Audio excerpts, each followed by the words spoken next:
As you can see mga idol, meron ako yung 5G na signal, literal talaga na 5G. Well, binus ko yan from H plus to 5G na. Kung gusto nyo malaman yun, well, all you have to do, idol, is just watch this video until the end. So, let's start na after the intro.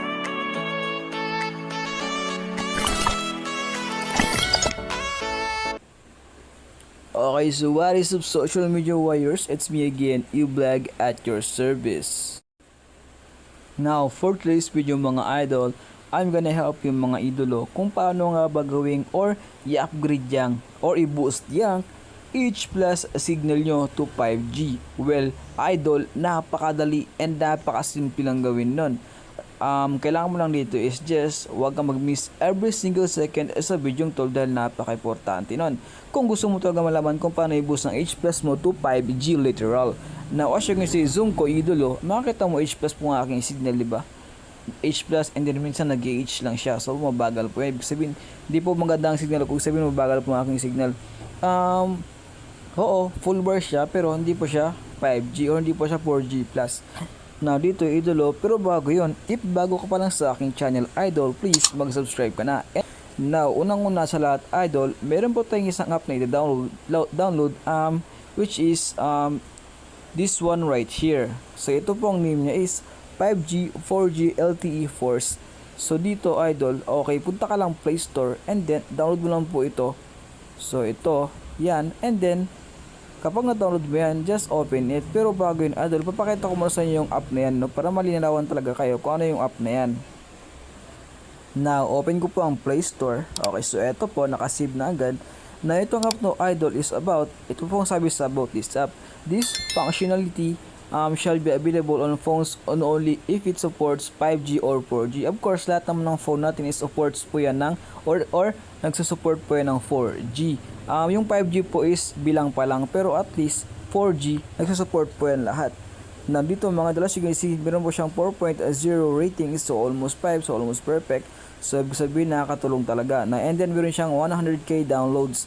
Now dito idol, pagkatapos yung i-download yan, just open it. Okay, just like in my case right here, open ko siya. So eto, loading na po yan siya. No, wait lang natin to mga idol. Pasensya na, medyo malakas po ulan sa amin, pero at least kahit pa paano narinig pa rin yung boses ko. Importante kasi dito at least maturo ko sa inyo to kung paano ko ba ginawa yon or kung paano ko ba binoost yung H plus na signal ko to 5G literal. Now okay mga idol, wait na natin, no? Loading pa po siya, medyo may na po kasi ang H plus dito. So eto na, nag-open na po siya. Pero bago yun idol, okay, kung may papakita ko sa inyo idol, which is ito sa, punta na lang akong settings para maliwanag talaga. And then sa settings, punta ako sa SIM card and mobile data. So dito, click nyo po yung data nyo, yung SIM card nyo na ginagamitan nyo ng data. In my case, ito po aking SIM 1. Na dito mga idol, okay, kung nakakita nyo mga idol, sa preferred type network ko, meron po ako dyan 4G, 3G, and 2G dyan na auto. And then, napili po dyan is 3G and 2G auto. So automatic na po yan ang pinili niya kasi nga aking signal is H plus lang. So okay lang yan mga idol. Now mamaya ilipat natin yan to 5G, 4G, and 2G auto, just like that. So wait lang mga idol. Once na pagkatapos natin gamitin tong app na to, so dito click, open natin ulit yung app na yun. Okay, click ko to, open natin ulit. And then wait, may add na siya. So wait, loading na naman siya ulit. So wait lang, pause ko lang idol saglit. Okay, so eto na, open na natin. And then makikita nyo idol, dito po is makikita nyo may nakalagay po siya na signal strength, IMEI number, network type, operator. So dito, once na set up nyo po ito, click nyo lang po ito. Makita nyo dyan idol kung gaano kalakas ang signal strength nyo or kung anong operator nyo and ano ang network type nyo. So dito, kapag na-open yan, click nyo po agad-agad yung kahit wag na po yung, pero pakita ko sa inyo kung ano yung test. So ito po ang test dyan, signal test, internet speed meter, compatibility test. So dyan mamaya idol papakita ko sa inyo yan. So back muna tayo dyan. So dito click nyo po yung 4G, 5G, 4G force na yan. There we go. And then ito po ang sabi niya, find the set preferred network type option, select LTE only. So hanapin niyo daw po dito yung LTE only na option dyan, kasi yan po ang magbibigay sa inyo ng 5G or ng 4G plus na signal. So dito, and select ping test to check connection. So mamaya select natin yung ping test na yan, then para ma-check natin yung connection natin kung mabilis na ba siya or kung okay na. So click ko lang tong okay na to. Pero bago yun idol, okay, try po natin speed test muna itong H Plus natin kung gaano po siya kabagal na internet. So let's see mga idol kung ilang Mbps lang po siya. Okay, sa kanyang download and sa kanyang upload speed. Okay, there we go. As you can see, nakalagay 3G lang po. Now, pinapakita ko sa inyo yung speed test kasi mamaya ikukumpara natin yan sa signal lang 4G or 5G sa H Plus lang. So ito po ang H Plus. Ngayon, let's see kung gaano pa kabagal ito, kung gaano kabilis. And then there you go idol. As you can see, napakabagal po niya.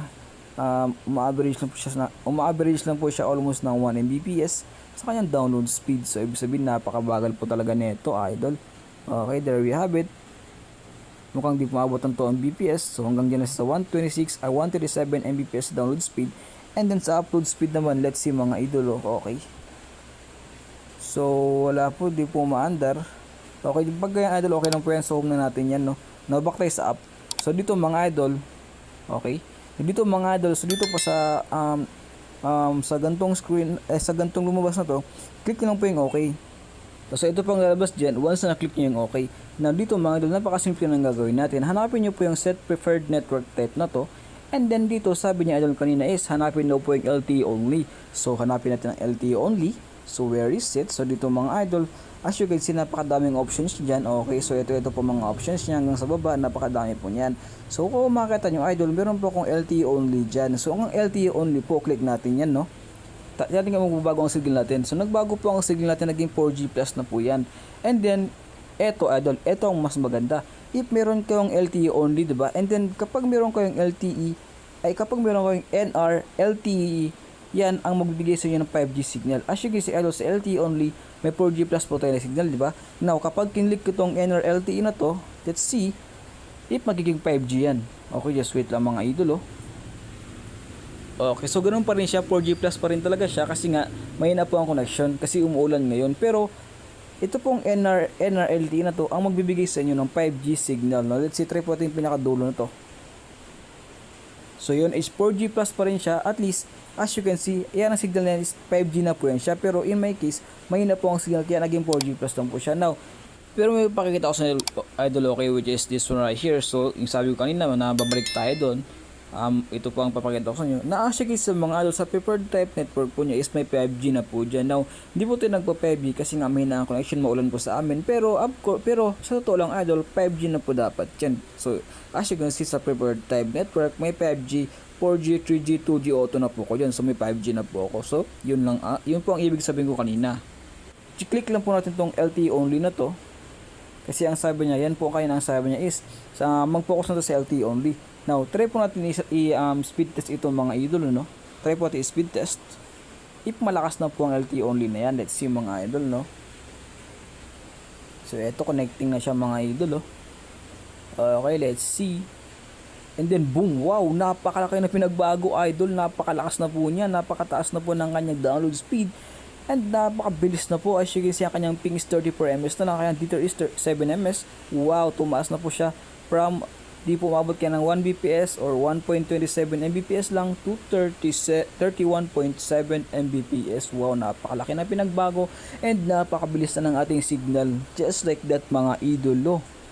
So yun, napakalupit mga idol, diba? So, as you can see, napakalaki ng improvement, napakalaki ng pinagbago. So yun lang mga idol, no?